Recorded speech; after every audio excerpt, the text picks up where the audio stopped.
Hello everyone, welcome to this bonus lecture for the week on actors, institutions and path dependencies. As I promised in the lecture, got a little bit of content on the Protestant work ethic and its implications for public policy. You will see some of these themes of public policy in other nations. I think particularly in Singapore and to a lesser extent in China, you see some of these themes, but they are certainly very, very pronounced in the English-speaking countries and especially in the US and the UK, and there is a variant of them in the Scandinavian countries, but it's very, very different in the Scandinavian countries. We'll talk a bit about that. So let's get into it. Let me just get my laser pointer out in case I need it. And then let's go. All right, so this bonus lecture draws on two books. The first is Max Weber's The Protestant Ethic and the Spirit of Capitalism, which is one of the founding books of sociology as a discipline.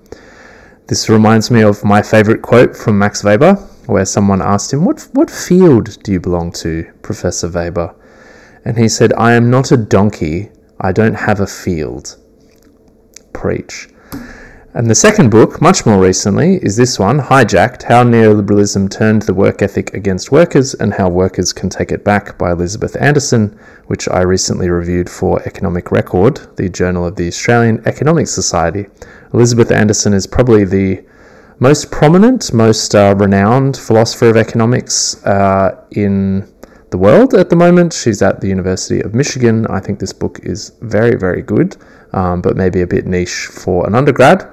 But both these books certainly worth reading. I think they explain a lot about the way the world is at the moment, and they also, I think Hijacked in particular, shows a lot why readings of Locke and these kind of people can be quite helpful to understanding the world today, even though they were written very many centuries ago.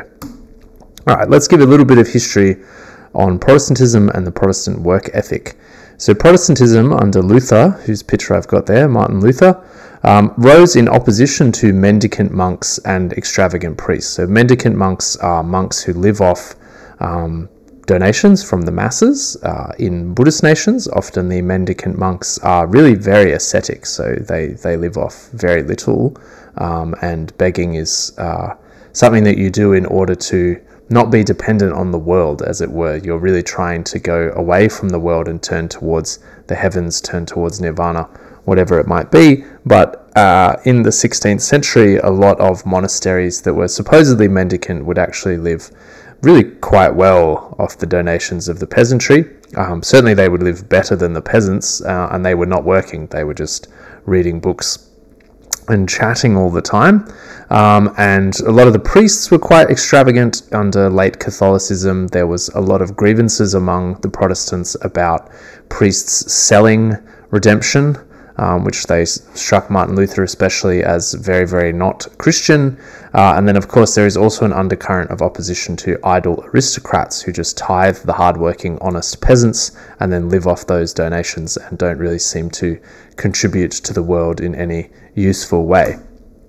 One of the, Protestantism has all sorts of different values and all sorts of different things that it emphasizes in Scripture, but the ones that are very relevant to our interests today are that it says that you give glory to God by working. And in the relatively progressive strand of the Protestant work ethic, you work in your calling, which is something that is sort of self-expressive, self-actualizing, something that is personal to you. In the more conservative brand of Protestantism, that calling aspect is less relevant. All that really matters is working. Work is in and of itself godly. Further to that, in part because of this response to the extravagance of the Catholic Church, Protestantism really sees luxury as a sin. There's a strong emphasis on lines in the Bible like, there's more likely that a camel will go through the eye of a pin than a rich man will get into heaven. And Protestantism takes that quite seriously, at least in the early days under Luther and Calvin. And then related to that, frugality is a virtue. So not spending your money, but holding on to your money, investing it, generally being wise and sensible with your money, not spending it on drink, not spending it on gambling, not spending it on frivolities. In relation to this fact that working is good for you, Begging is generally seen as a bad thing. That also comes out of the mendicant monks who are reliant on other people and do not provide for themselves. But generally people who beg, people who don't work, the undeserving poor, that idea that's very much baked into contemporary welfare states really gets started in Protestantism. Charity, if it stops people from working or if it discourages them from working, is bad. People want to be working to give glory to God. They shouldn't be begging. And the money that's left over, when you don't spend it on luxuries, when you don't give it to beggars, when the church doesn't need it either, because the church needs to be also frugal as opposed to the extravagant cathedrals of Catholicism, you end up with a lot of spare money, even in the 16th century, and that leftover money is invested. And according to Max Weber, this is a big part of how capitalism gets going. And indeed, I think this is, what's the word I'm looking for? Confirmed in a book that I referenced in the lecture, Joseph Heinrich's The Weirdest People in the World, which is about how Western psychology became unique and how the West became particularly prosperous. And his argument is also that this very much kind of interplays with capitalism. All right, now then, this kind of Lutheran philosophy, Calvinist philosophy, by the time it gets to America, which was founded by Protestant Puritans, it has metamorphosed somewhat. The secular view of people like Benjamin Franklin, you can see a lot of Protestantism in it, but it is now secular, and the emphasis is really on work and money, and much less so God. Although Benjamin Franklin did apparently argue that God had revealed to him in a dream the virtue of work and money. Anyway, here's a quote from Benjamin Franklin that Max Weber also uses that I think sort of carries through or expresses some of these ethical sentiments. Franklin writes, "Remember," and this is in Franklin's book on ethics. I find this very striking, a little bit disturbing even. Anyway, "Remember that time is money. He that can earn 10 shillings a day by his labour and goes abroad or sits idle 1/2 of that day, though he spends but 6 pence during his diversion or idleness, ought not to reckon that the only expense. He has really spent, or rather thrown away, 5 shillings besides. Remember that money is the prolific generating nature. Money can beget money, and its offspring can beget more, and so on. 5 shillings turned is 6, turned again is 7 and 3 pence, and so on, till it becomes 100 pounds. The more there is of it, the more it produces every turning, so that the profits rise quicker and quicker. He that kills a breeding sow destroys all her offspring to the 1000th generation. He that murders a crown destroys all that it might have produced, even scores of pounds." So the idea that's implicit here is that more is better, and what you want is more money. It's not what you want to spend money on. It's not that we want to earn until we have enough money to go abroad or be idle and enjoy our time in diversions, as Franklin calls them. So you might think of hobbies as a diversion. You might think of your relationships as a diversion. Anything that you might enjoy is a diversion. You should just be working all the time and making money, because money is what's good. And if you don't work, then you have wasted money. You've thrown it away. I find this a really bizarre way of thinking, to be honest, but it is embedded in a lot of Western psychology. And then in the second half of the paragraph, we have the idea of investment, which is really the essence of capitalism, or one of the main essences of capitalism, is that we want to invest and we want returns to capital, the capital that is invested, to be maximized. So, looking at Benjamin Franklin's comments here, which are really embedded in the US Constitution, embedded in US culture, US government, US economic policy, the key thing is that work is godly in and of itself, eo ipso, a priori. The type of work doesn't matter. What matters is that you're working, and what matters is that you're making money, and money should not be spent. It shouldn't be spent on leisure or hobbies or other diversions. It should be saved and invested so that you can make more of it. And the point is just to have more money. That is accumulation for its own sake. You see very similar ideas in Bentham, and I've got to say, guys, I think Bentham is kind of a bad dude. I think Bentham was trying his best. Like, Bentham believed that what he was doing was good. I think that he was probably just quite autistic and probably a little bit schizophrenic as well. But Bentham also really emphasizes maximization and efficiency. You see that in his slogan of the greatest good for the greatest number. He was really emphatic that work is a good thing and that the point of the poor is that it should be working.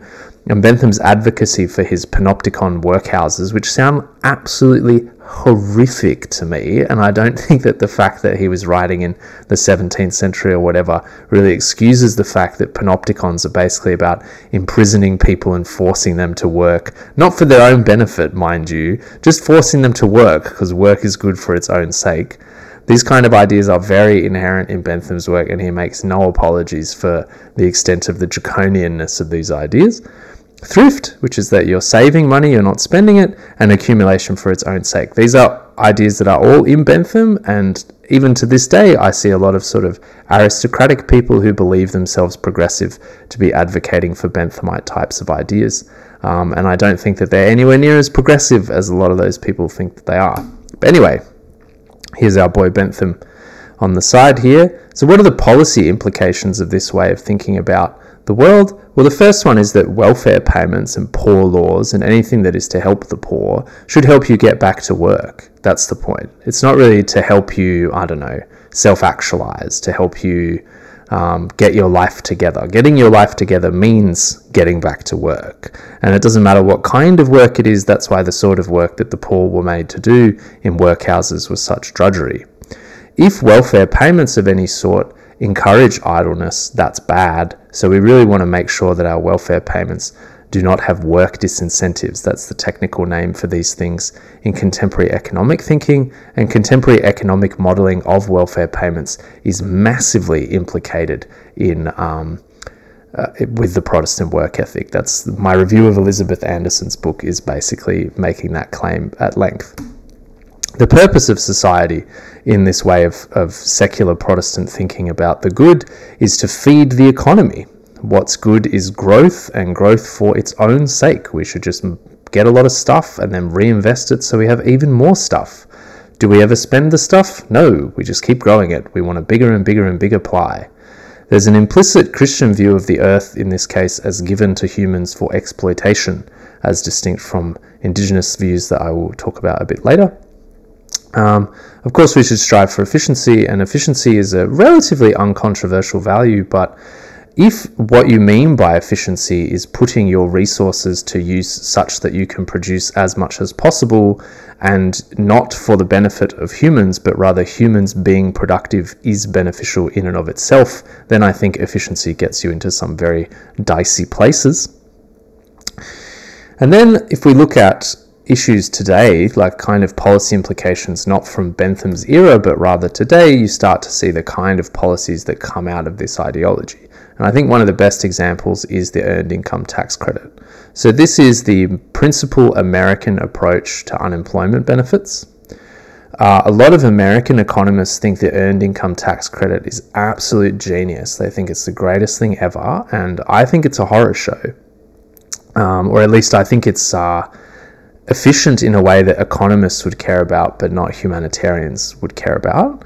The basic idea with the earned income tax credit is that in America, unlike some other countries, you pay tax immediately on every dollar that you earn. But if you're a low income earner, the government returns your tax to you in the form of the earned income tax credit. And you can see on these lines that the more children you have, the more earned income tax credit you are eligible for. And while you're a low income earner, you're making back more of your tax. So as you earn income, you get a lot of it back from the tax authorities as EITC. Once you clear a certain threshold, the tax is removed, the EITC is removed quite slowly. So the tax contribution that you make goes up, but it goes up slowly, and that's to encourage you to work. So the more you work, the more earned income tax credit you get. And once you're here and you've maxed out your earned income tax credit, they still want you to keep working. So they don't withdraw it at all at this period, and then they withdraw it very slowly over here to encourage you to keep working. The key thing when you read the literature on the earned income tax credit is always that we do not want work disincentive. Work is a good thing. Now, why might that not be the case? Well, I can think of a couple of examples, but I think the one that is most illustrative is when you think about parents, and in particular when you think about single mothers. Single mothers tend to be heavily concentrated in the black community in America and in other marginalized or otherwise disenfranchised groups. A lot of those single mothers have more than one child.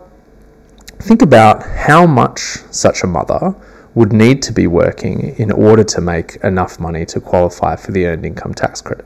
It's not entirely clear to me how I should read that off this graph, but the simplest one that I can think of is to think about $21,560 as the amount that I need to earn in order to maximize the amount of earned income tax credit I get, $7,430. So if I want to earn that much money at the minimum wage in Michigan in 2023, then I need to work 2,134 hours. If I divide that by 52 weeks in a year, that works out to 41 hours a week. So I need to work full-time in order to maximize my earned income tax credit at the minimum wage, where a lot of these impoverished mothers will be. That's if I have 3 children.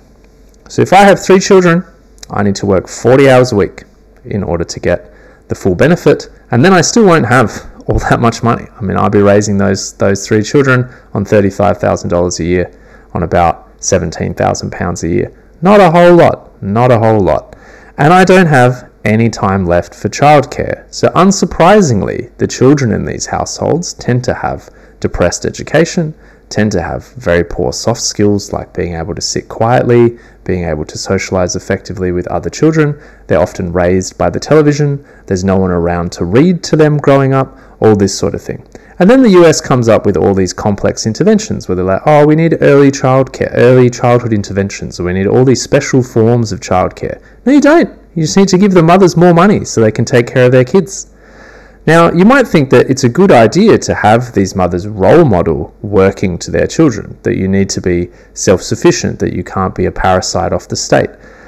I don't necessarily disagree with that, but I think you can probably achieve that outcome by just having them work 10 to 20 hours a week, and then they would have a lot more time left for childcare. You might also do something where they don't have to work at all until the kids are school age, and then once they're school age and the kids are at school, then they go to work when the kids are at school, and otherwise they're at home after school to provide the childcare. And you can still do a lot of the early childhood interventions and they would still be really helpful, but I think the thing that would be most helpful is for the mothers to be present. Now maybe I've miscalculated that, but even if I take 7,430 off the 21,560 and calculate it with 14,000 as the amount that I have to earn, that still works out to about 27 hours a week, which is an awful lot when you have 3 babies. Alright, so I don't think that earned income tax credit is actually a particularly well-designed policy when I think about how you get people out of poverty long term, and particularly how you get people out of intergenerational poverty, because these kids are going to grow up in poverty, and I'll guarantee you that the majority of these kids will stay in poverty.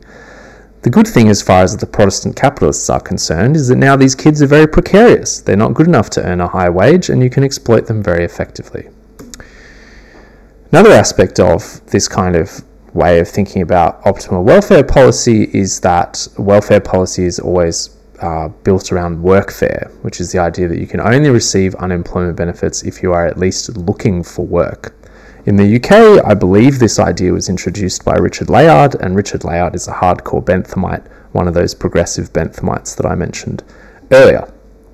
So the idea is, you can only get unemployment benefits if you're looking for work.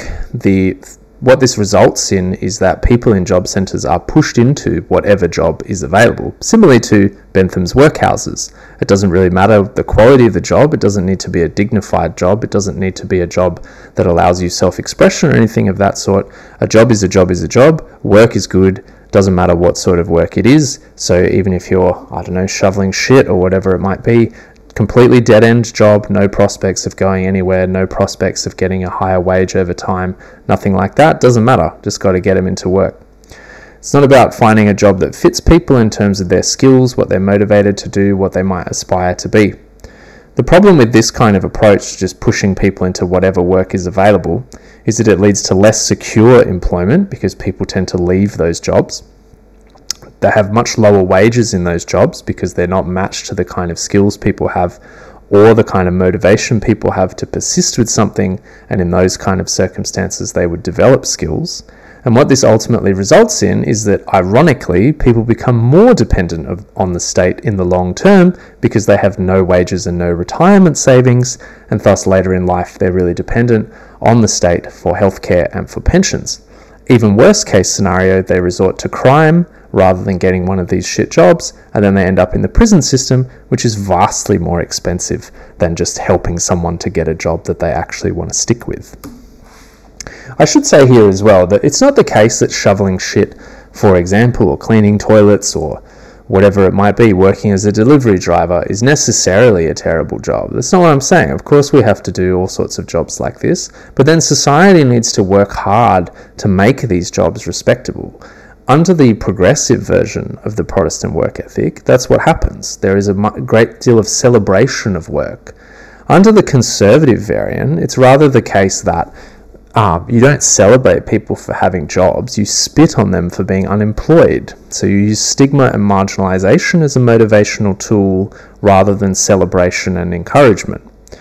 What we also want to be doing is thinking about the broader sociological context in which these jobs take place.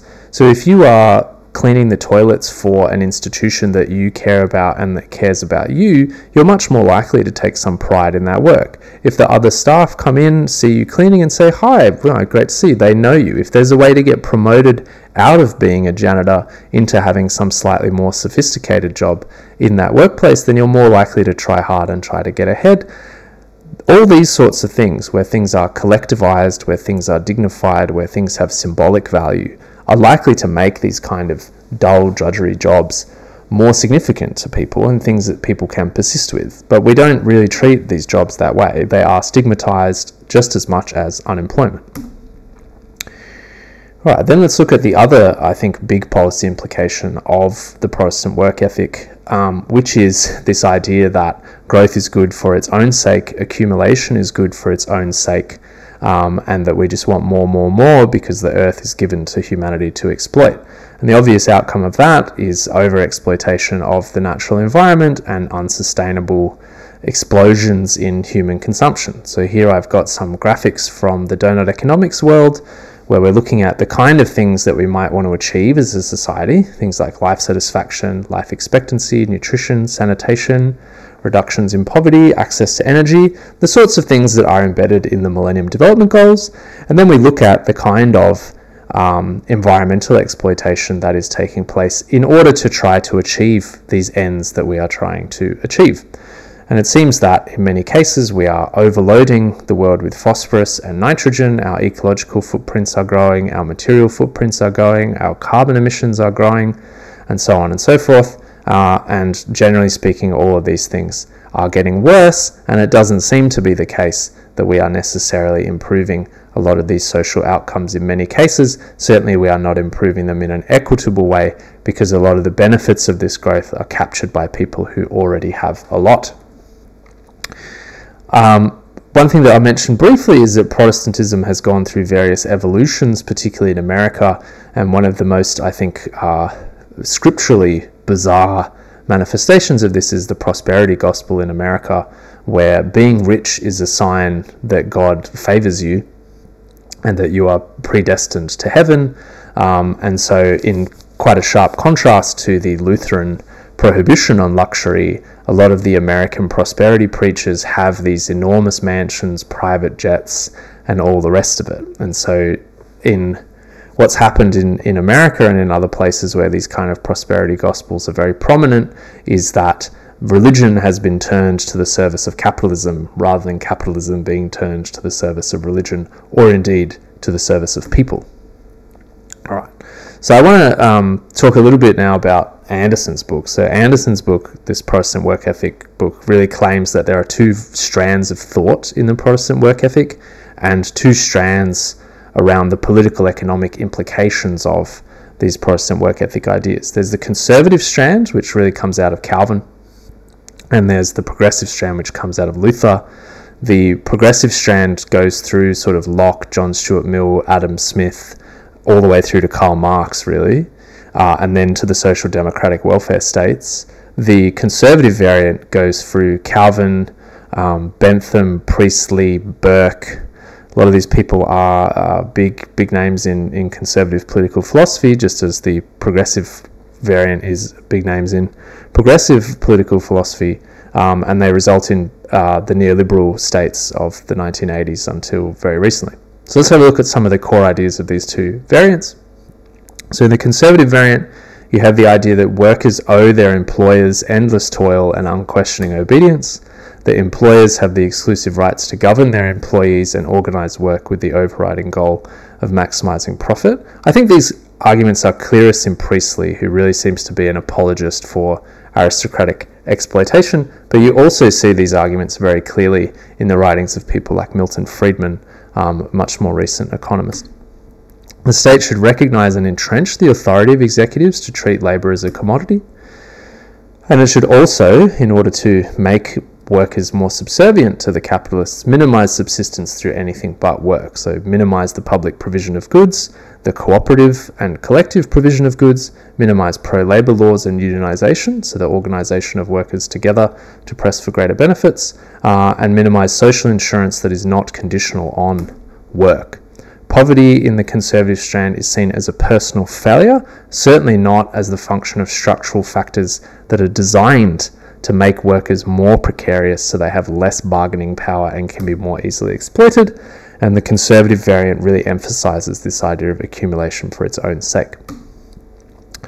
What are some of the policy implications of this? Well, one that Elizabeth Anderson talks a lot about is that in the Enclosures Act in the medieval period, more recently in the behavior of private equity, when small people get shafted in order to enrich capitalists, that's fine, that's good, nothing to be concerned about. That's just efficient allocation of capital.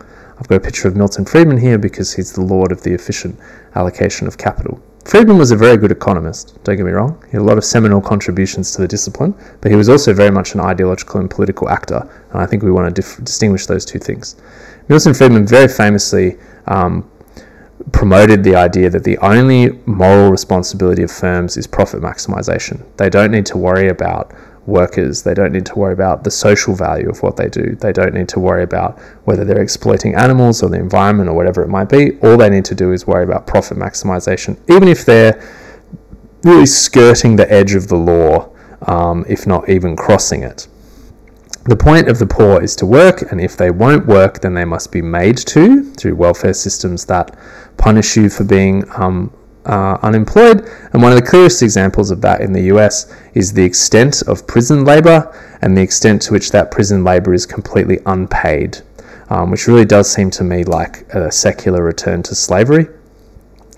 You also see this in the kind of human resources policies that inform US labour laws and to a lesser extent UK labour laws, which are also very much pro-capital, not pro-worker, and this leads to a very toxic workplace because workers are always precarious, so it's very difficult for them to argue with their firms.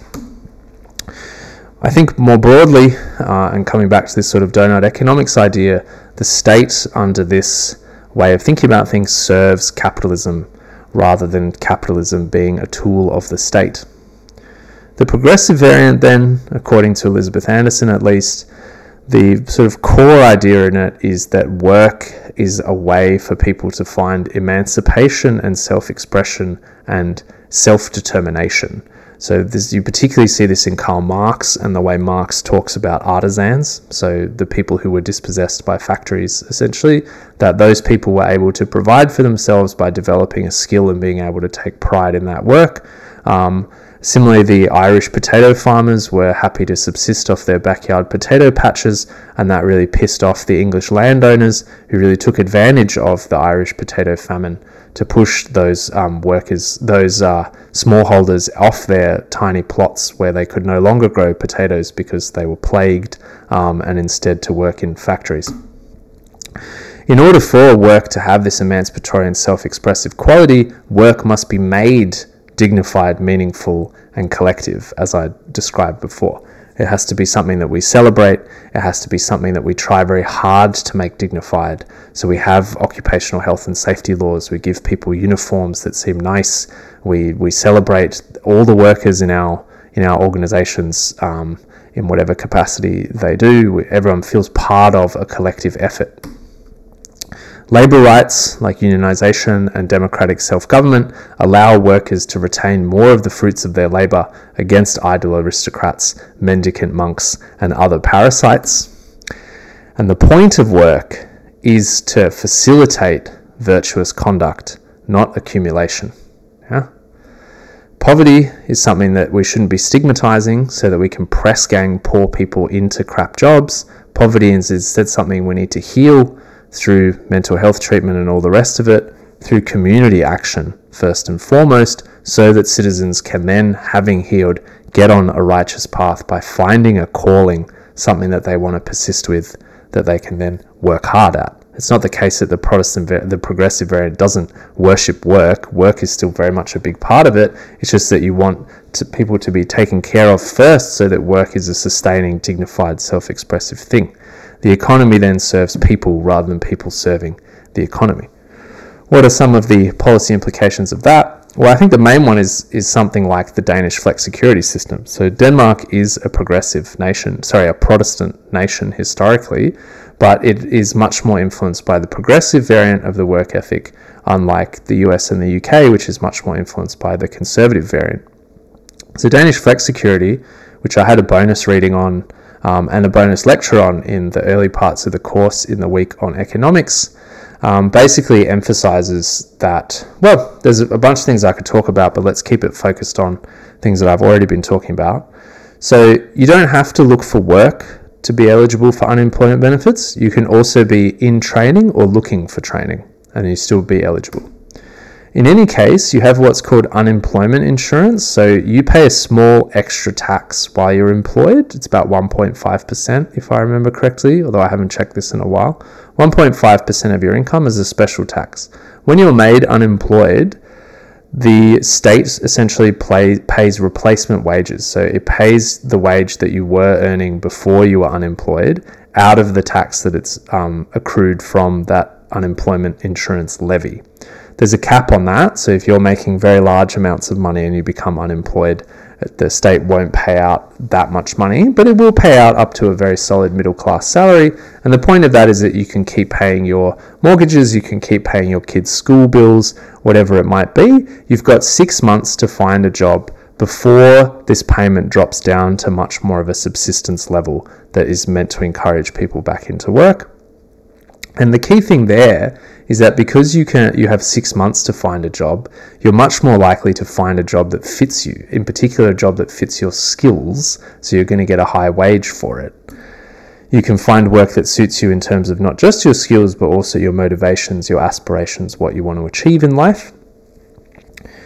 Because of this emphasis on workers' self-government and democracy, there is very strong unionisation in Denmark, and because it's not workers versus the capitalists, but rather a more cooperative effort to turn work into something that is dignified and collectivist, the unions and the bosses' organisations, the capitalist organisations, tend to have much more of a cooperative relationship than they do in the West.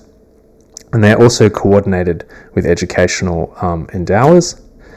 And so the emphasis here is on trying to make work good, honest, respectable, dignified, and to help people find that kind of work and get into it and enjoy it.